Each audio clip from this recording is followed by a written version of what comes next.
Your local weather authority, always watching and tracking for you from the JES Weather Center.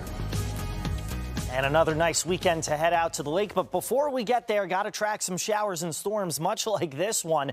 Talk about an up-close view in Nelson County, thanks to BK Short.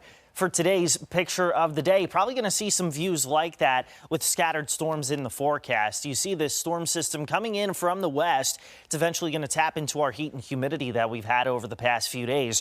So there may be a stray downpour this morning, but it's after 2 p.m. that these scattered storms will move from west to east. I do think, again, that the slightly higher threat for severe weather is going to be toward northern Virginia and toward D.C., but a couple storms could be on the strong side around here. Doesn't look like as high a threat as what we saw last Friday. So there's at least some good news. After 9 or 10 p.m., maybe a few lingering showers and rumbles of thunder. But heading into Friday, things really start to turn around. You're looking at the breeze coming in out of the north and northwest, so the air turns less humid. We'll start tomorrow out with clouds. We'll end with sunshine. Highs today mostly between 85 and 90 degrees, a little cooler in the mountains where you're at about 80 to 85.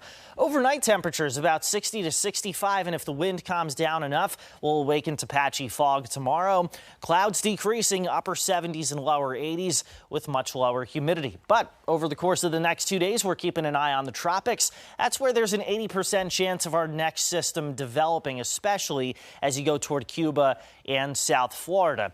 Not going to have a direct impact on our weather. Saturday, high temperatures upper 70s and lower 80s. Sunday, high temperatures upper 70s and lower 80s. But if you do have plans to head toward the beach, toward the East Coast, here's the thing.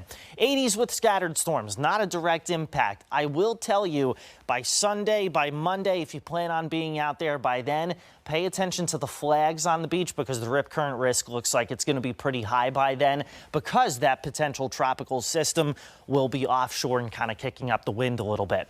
Here at home, the New River Valley 83 today. Look at that. Friday through Sunday, temperatures in the 70s. Saturday morning, 49 to 51 degrees. You give the AC a little bit of a break. It's been working overtime here the past few days.